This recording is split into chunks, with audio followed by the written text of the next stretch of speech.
पृथक्त्वे saha-bhāvaś yadi kim rāga-raktayoḥ siddhaḥ pṛthak-pṛthag-bhāvaḥ saha-bhāvo yatastayoḥ.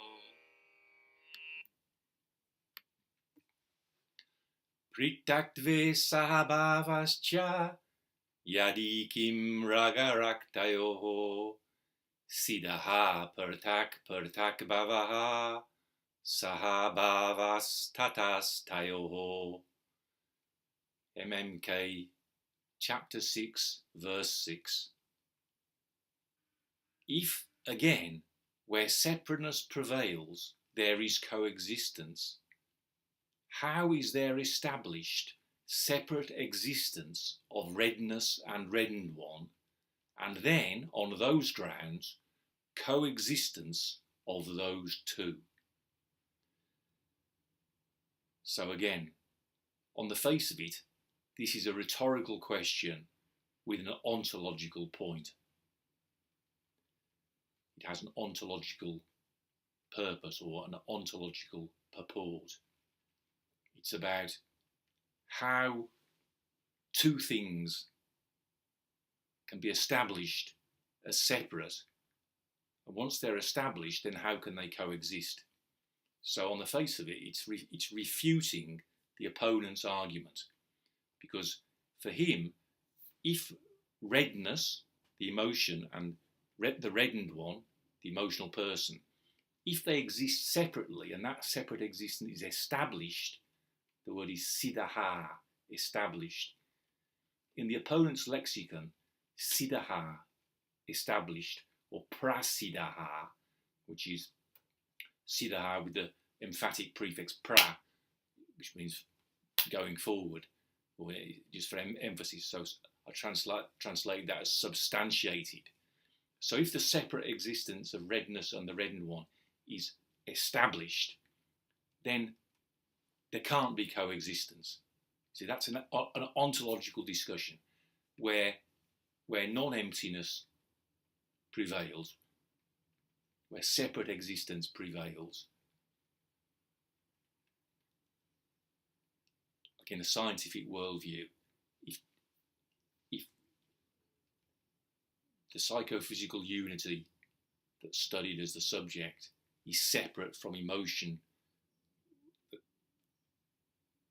reddening emotion like anger or lust, then if they're established as separate, if they're studied as separate things, like say neurophysiology or psychology or something like that, they're separate subjects. Then once they're established as separate, establishment means there can't be coexistence, because establishment is like setting something in stone, it's nailing it down. Okay, that's the ontological purport of a rhetorical question that I spent a long time yesterday blathering on about. Then I realised what he's actually asking below the surface is not a rhetorical question with an ontological purport. He's asking an open question with a soteriological purport, with a practical purport. So what he's saying, where separateness prevails, that's where your world has been shattered. So how can there be coexistence in a world, a polarised world, when the world has been divided or broken up because some idiot drew a dividing line between Buddhism and non-Buddhism? Thanks to the prapancha of a Zen master, so-called, the world became shattered into hundreds and thousands of bits and pieces, as a Chinese koan says. Your idealistic world where oneness prevailed, ekattve, is shattered. All the things you believed in down the Swanee, because the Zen master into whose basket you put all your eggs turned out not to know what he was talking about. He was a kind of a con man. Okay, so that's where separateness prevails, pṛthaktve, in separateness, in a world where all your hopes and dreams are totally buggered. If, again, where separateness prevails, so if, yadi, again, cha, where separateness prevails, pṛthaktve, saha-bhāvaś, there is coexistence. Can there be coexistence in that world? So what we're talking about here is a different kind of coexistence. It's not ontological coexistence. It's like coexistence between America and China, without which we're all really buggered if those two can't get on with each other. That's what he means here by coexistence.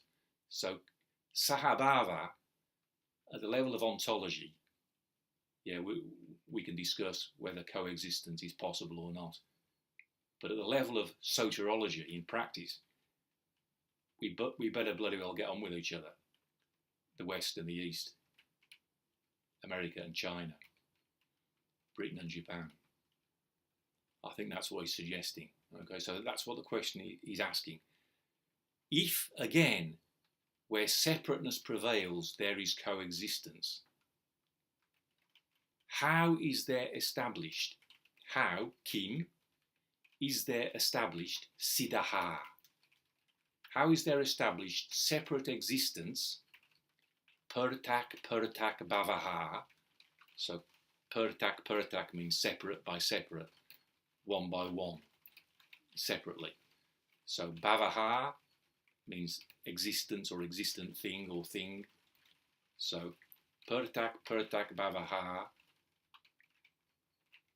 separate existence, rāga-raktayoḥ, genitive dual, of redness, raga, and reddened one, rakta. And the rāga-raktayoḥ, genitive dual, of redness and reddened. Redness and reddened one. How is there established separate existence of redness and reddened one? And then, on those grounds, tatas. I've sort of translated tatas here twice, just for the sake of bringing out the meaning. So tatas means from that. Taha is the ablative suffix, so ta, from that. So, or after that, following that. So it means, and then, on those grounds.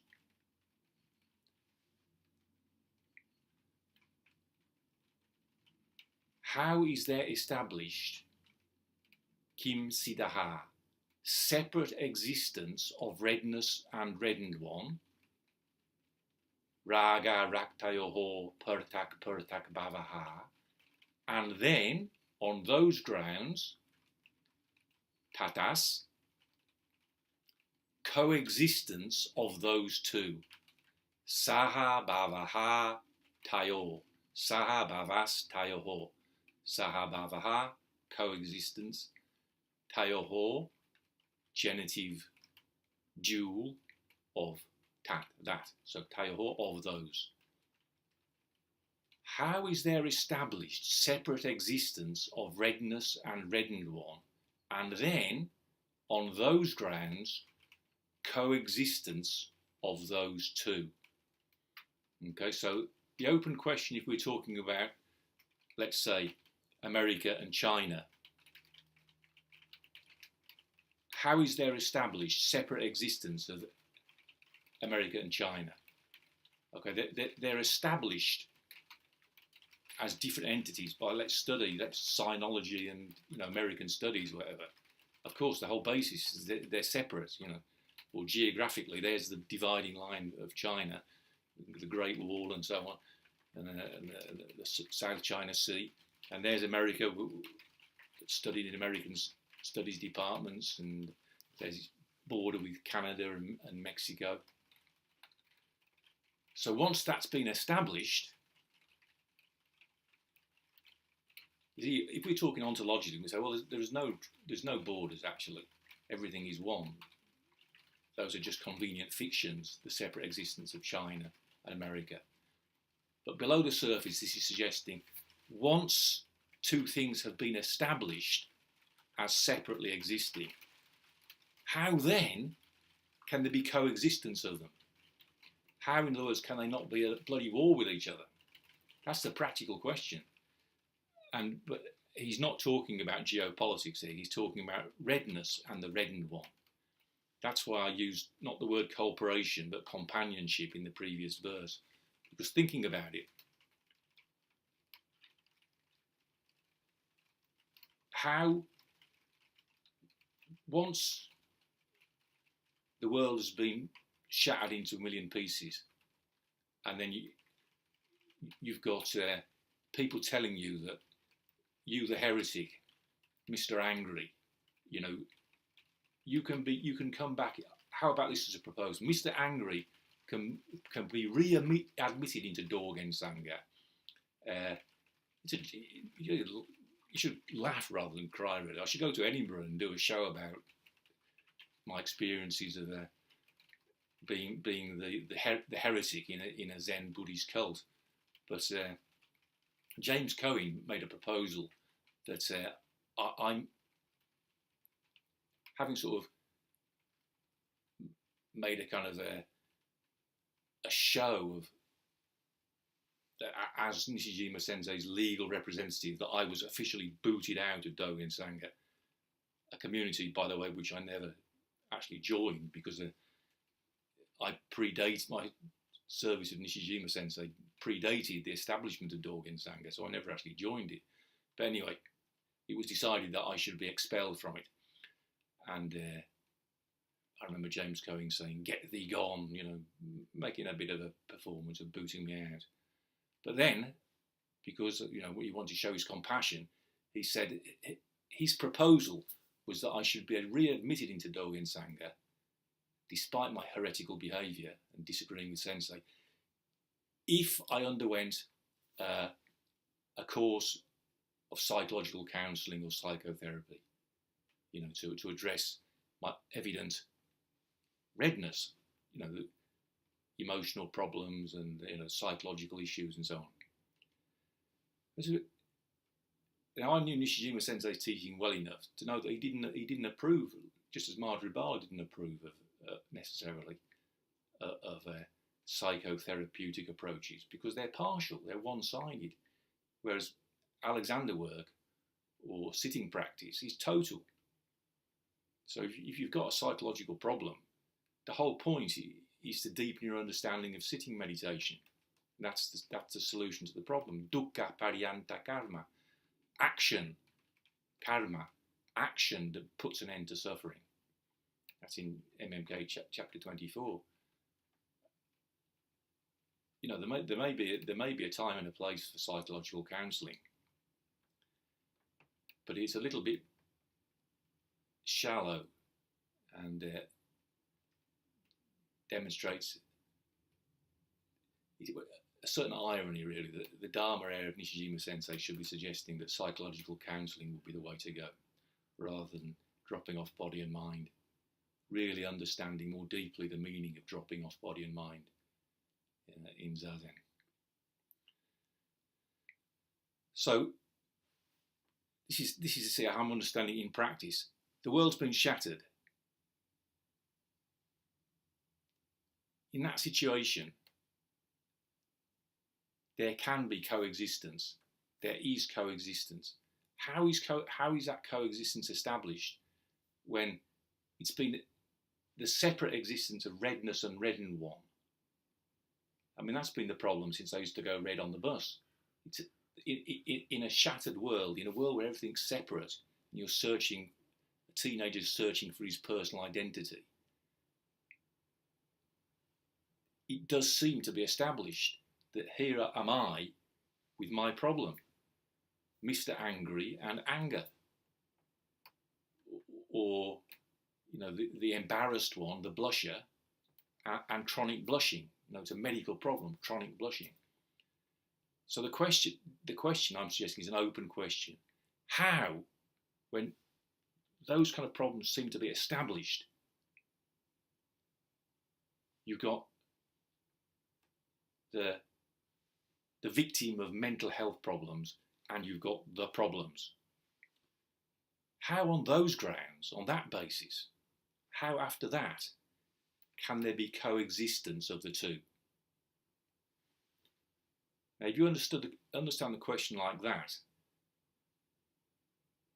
I'm not suggesting I know what the answer is, but I'm suggesting that's a question that the Buddha addresses, for example, in Nāgārjuna, Canto 16, where he gives Nanda chapter on verse on how to practice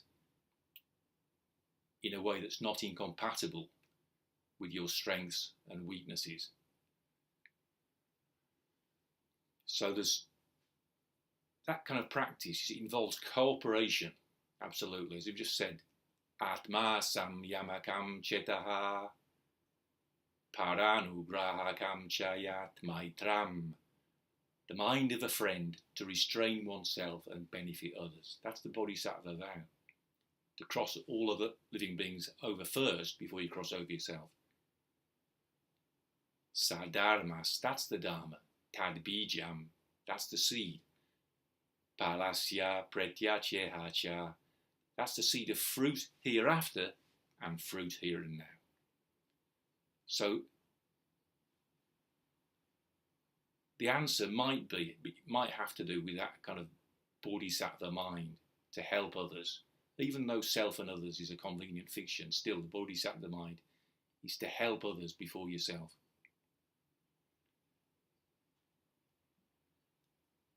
But what he's actually talking about specifically in this verse, again, is redness and reddened one.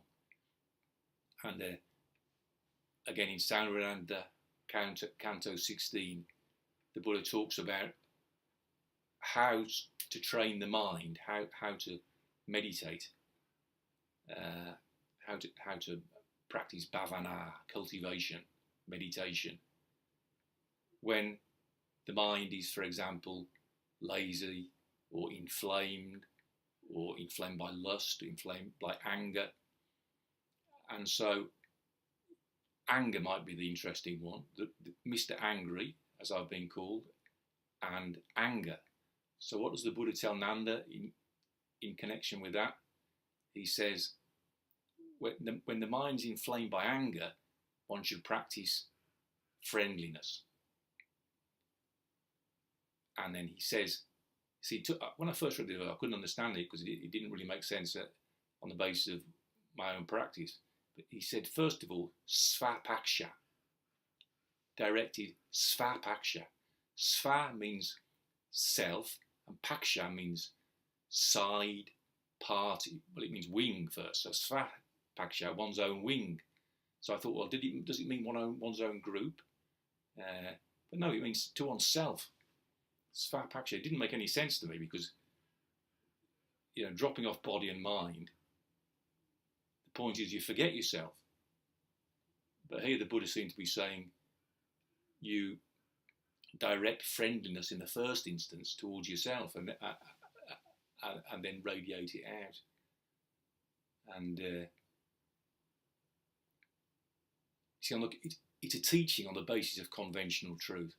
But on the basis of conventional truth, it is fair enough to say that the subject and the emotion are established. It's a kind of starting point on the basis of conventional truth. Because if that wasn't so, why would the Buddha have told Nanda to direct friendliness towards himself? So the answer, again, you have to understand the whole of MMK to understand every verse. And in chapter 24, absolutely key verse, Dve satye samupashritya buddhanam dharma deshana. Relying on two truths, there is the Dharma direction of Buddhas. Loka samvriti satyam cha paramartataha. The conventional truth and the ultimate truth. So this then can be understood as an open question pointing us to the conventional, at the level of conventional truth, how on those grounds of separate existence of the reddened one, Mr. Angry, and reddenness, anger, how on those grounds can those two coexist? So that's why I translated in the previous verse companionship, because Alexander said you have to talk to it nicely. If you conceive of anger as the enemy that must be destroyed, that's what I say, making the meat that it feeds on. You have to talk to it nicely. So it's not true. Ultimately, it's not true that the person who becomes angry and the anger are established separately. But if they have been established separately, if you spent your whole life being educated on the conception that there's a person who gets angry and anger, so once that's established, he's asking the question, how on those grounds can there be coexistence of the two? How can there be peaceful coexistence of the two? So I think he's asking how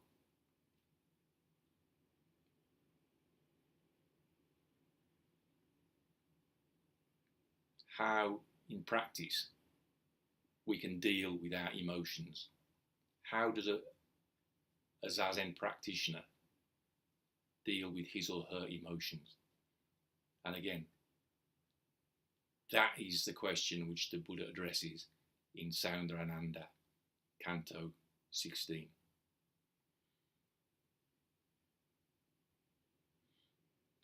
I've made a note here of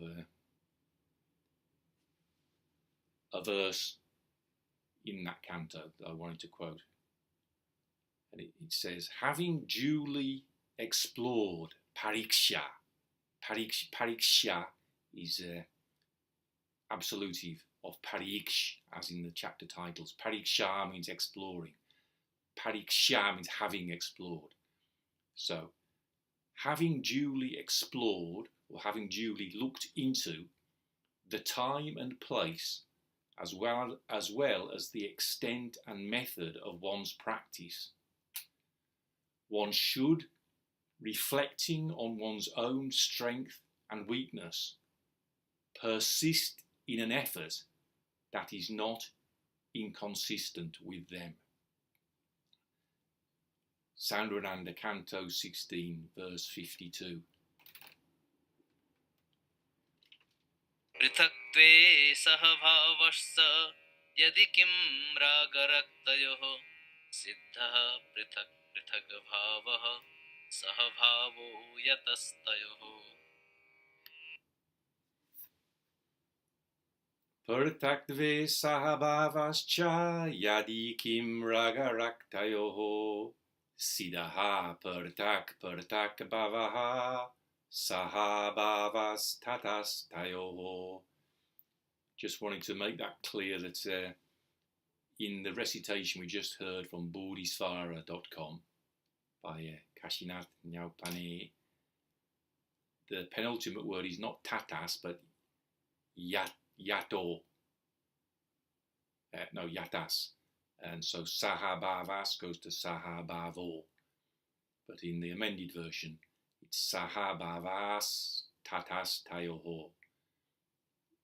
If you want to listen again for the unamended version, it's saha-bhāvo yatas tayoḥ. If, again, where separateness prevails, there is coexistence, how is there established separate existence of redness and reddened one, and then, on those grounds, coexistence of those two? It's a bit like Thich Nhat Hanh's no mud, no lotus. Those grounds are the grounds of delusion, the separate existence of redness and reddened ones. They're on the grounds of a deluded notion of separation in a world that has been shattered. How on those grounds is there coexistence of the emotional subject and the emotion? It's an open question that has the seed of salvation in it for a lot of people who are suffering in our polarized world, I'm suggesting.